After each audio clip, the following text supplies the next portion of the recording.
I know a special place, a certain corner of the country where the fishing is pretty good. A place with deep lakes and surf-pounded beaches, marsh-lined estuaries and lazy forest streams, roaring ocean rips and small secluded ponds. A place called New England.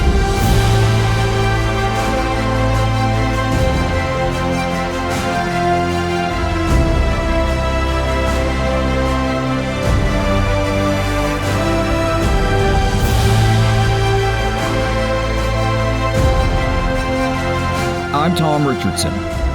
Join me as we explore the region's diverse fishing destinations, chase its many species, and forge new fishing adventures on New England Fishing.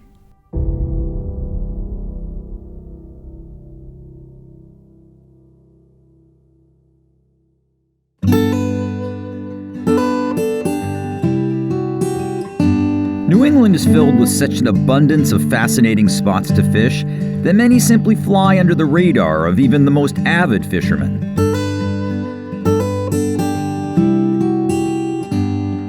Case in point, Maine's Lincoln Lakes region, also known as the Maine Highlands, about an hour north of Augusta.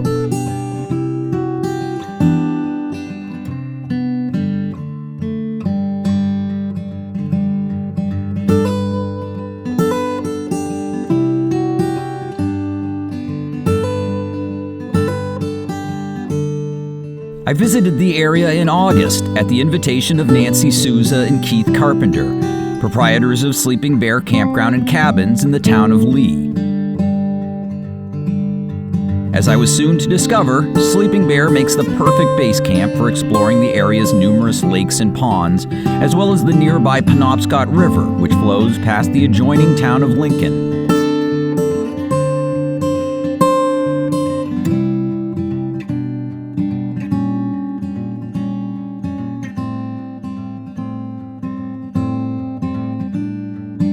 I was up early the first day, but not earlier than Keith, who had a huge breakfast prepared, including enough eggs, bacon, sausage, and other delicious fare to feed an army.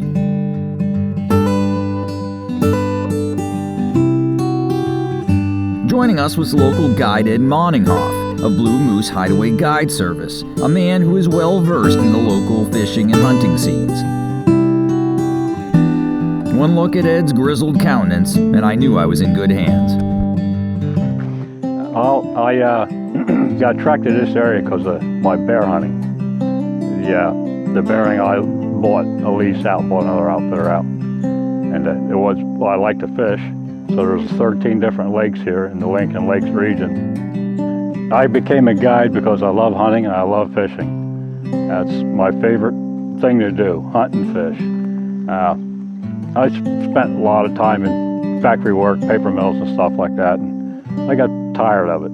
I wanted a change in life, and I've been coming up to Maine for 20 years before I did move up here. And like I say, I bought that business and just kept going from there. We kicked things off by trailering Ed's bass boat to nearby Matanacook Pond, which holds both largemouth and smallmouth bass. Tournaments are often held on the pond, which features a variety of bass-holding structure, from deep rock piles to shallow weed-filled coves.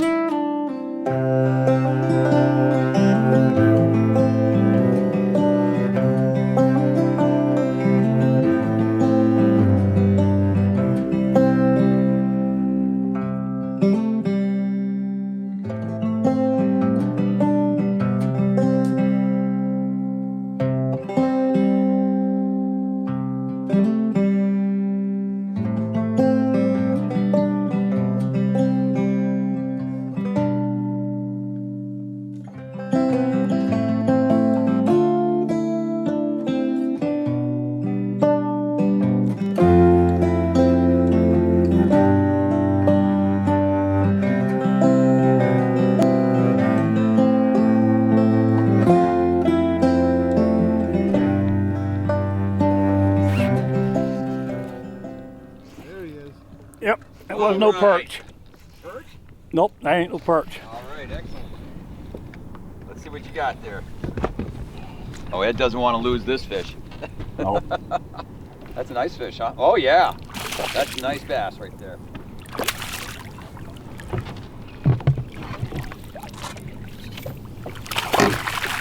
Woo. Ed, sweet. We did it. That's awesome. Look at that.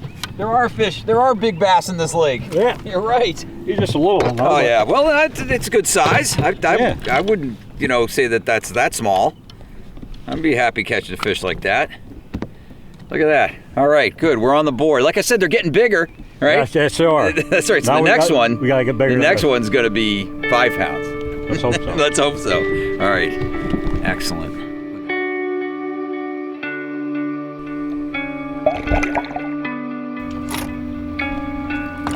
All right, Ed. I think I got a good one here. Yeah, looks like. Oh yeah. Yeah. Keep it down. Keep it down.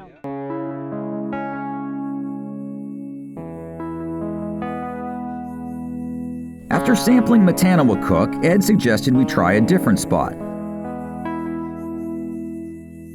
A short drive brought us to Silver Lake, where Ed happens to live.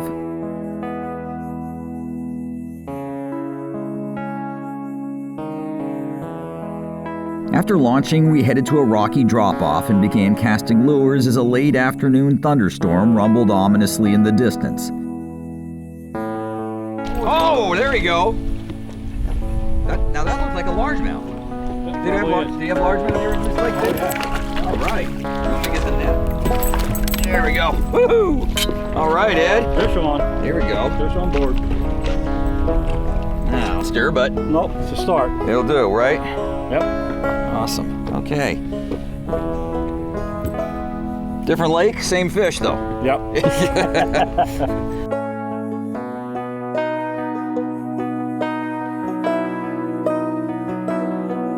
Right as that eagle flew over.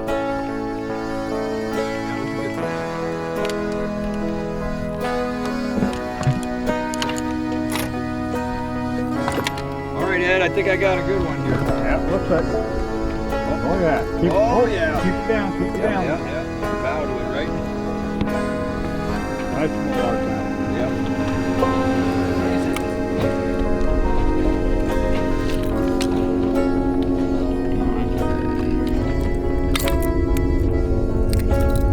All right. Hey, there you go. Nice little largemouth bass.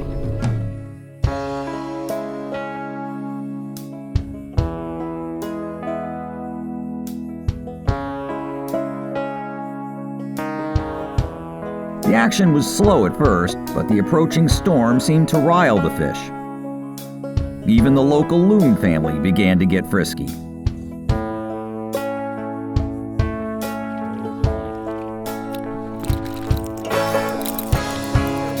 All right.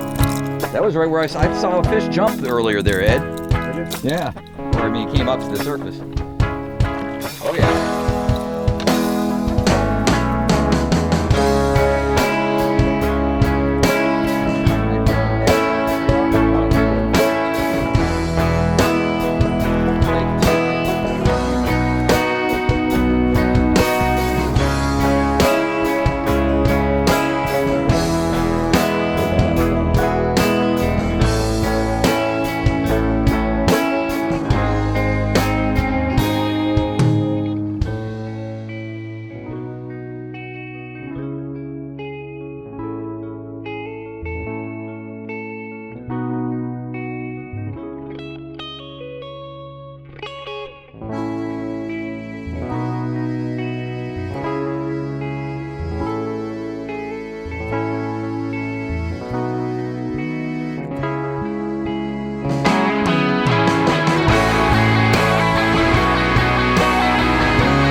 Wow, that's cool, man. He was just lurking in those weeds. Yep. Woo!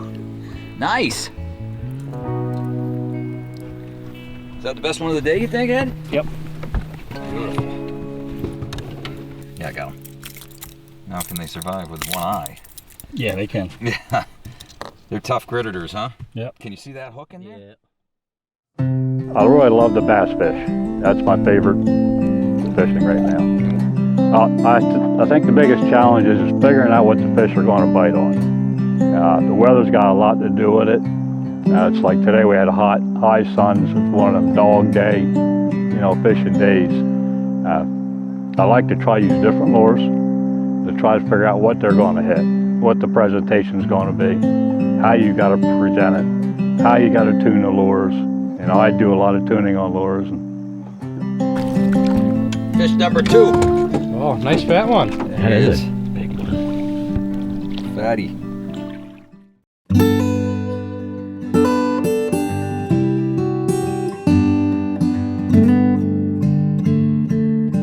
Keith and Nancy purchased Sleeping Bear in 2012 and expanded it, doing much of the clearing and building themselves.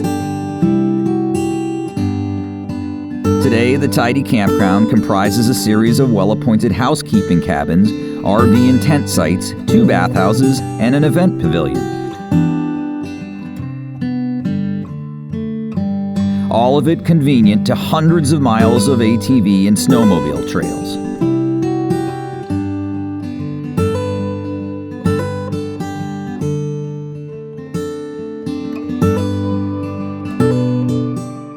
But it was fishing I came for and fishing I would pursue again on day 2 of my Lincoln Lakes adventure. This time, however, I'd get a very different perspective on the local angling options, courtesy of Zach Glidden of Trasuski Fishing Adventures. With Zach's Hyde drift boat in tow, we drove to a launch site in North Lincoln on the Penobscot River. A few minutes later, we entered a different world.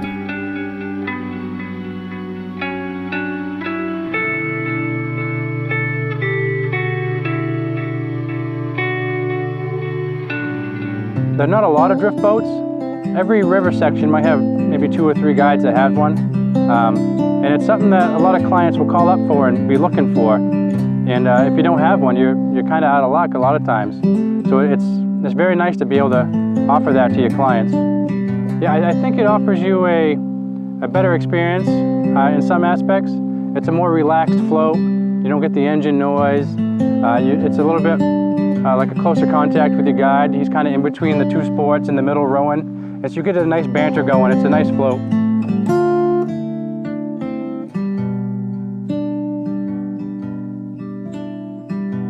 Until this point, all my previous experiences on the Penobscot had taken place solely on its west branch, which is renowned for its landlocked salmon fishing. Therefore, I was completely unprepared for this wider, quieter part of the river. No salmon here, of course, but the clear waters were teeming with another species. You hit it right there, man. All right.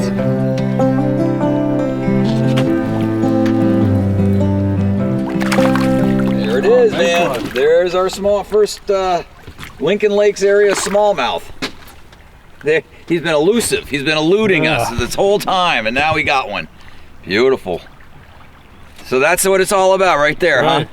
So what's the typical size that you get on this? This is a little smaller than normal here. This is a nice fish, but they certainly get bigger than this. This is a little bit What's that, smaller like than a normal. 1.5 pound or something like that? Yeah, probably looking at a little over a pound and 13 inches probably. Yep, but you get them up to how big? On the river, we'll get 18 inches. Really? 4 pounds. 4 pounds? Yeah, in the fall. What's the biggest one you've ever caught? Or had a 24. caught? Oh, really? 24 and 6 pounder. Oh, 6 pounds? Put it back. Okay. Come on. Oh, we got a runner.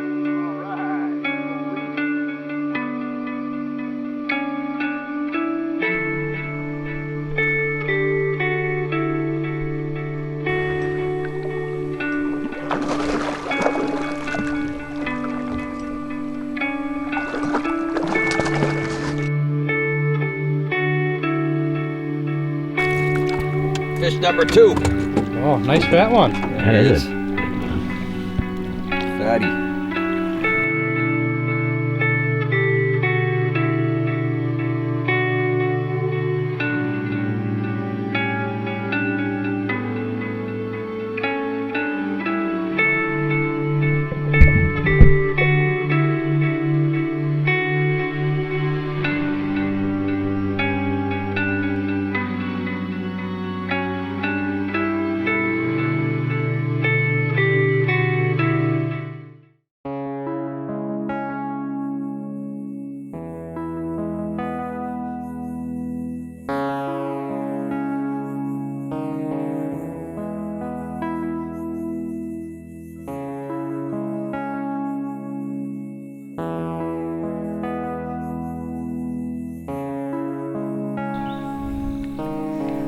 Fish on. Yep, there we go.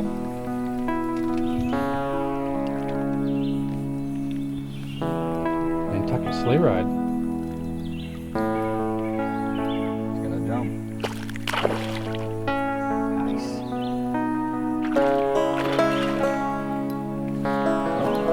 You're right, in this deep hole. The Penobscot is loaded with prime smallmouth structure, including submerged rocks, deep holes, shaded and undercut banks, overhanging tree limbs, weed beds, logs, and the mouths of feeder creeks. In short, you're likely to find fish almost anywhere. Just drift and cast.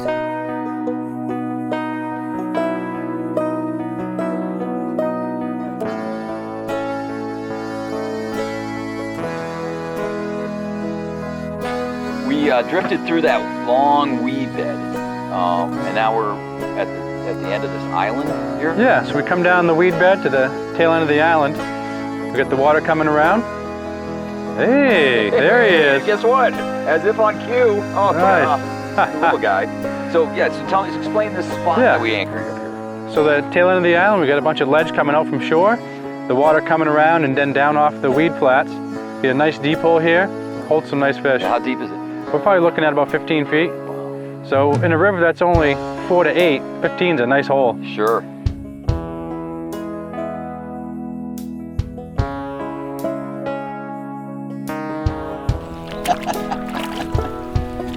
Nice. So you know what? I'm telling you, he inhaled that thing again. He was right in that deep hole. Yep.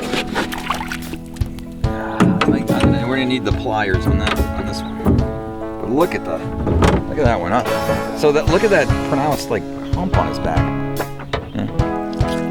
Seemed to make it okay. Yeah. Okay, let me.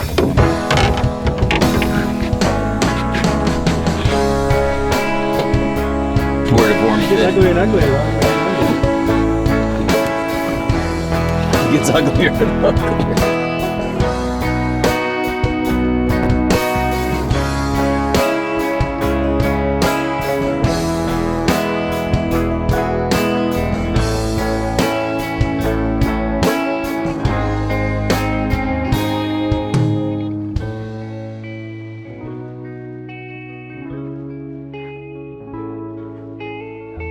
After catching several fish on spin gear and soft plastic tube lures, I decided to see if these fish would take a fly. At Zach's suggestion, I tied on a Sneaky Pete slider, which does an admirable job of imitating a variety of smallmouth prey. The reaction was immediate.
So I love fishing. I think it's just growing up in Maine. You know, that's what my father did. I mean, that's the time we spent with him, you know.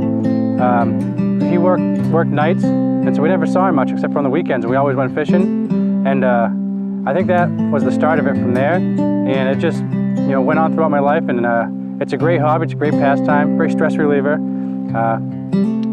That's why I love fishing myself. My name is Zachary Glidden. I'm from Lincoln, Maine, and I'm a registered Maine fishing guide. The smallmouth action was phenomenal, and we took fish at will on both spin and fly gear all along the 8 miles of river we drifted that morning.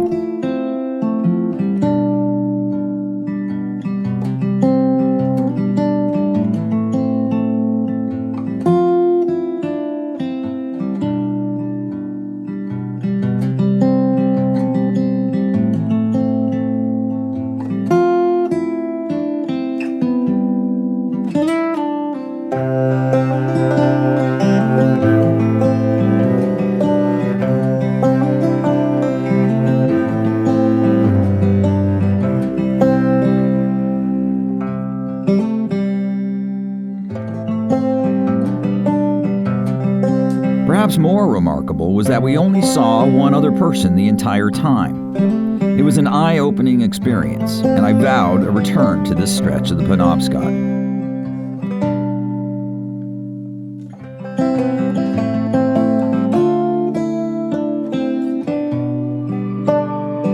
Well, that's a wrap on another action-packed episode of New England Fishing. To learn more about fishing in this great part of the world, be sure to check out NewEnglandFishingTV.com.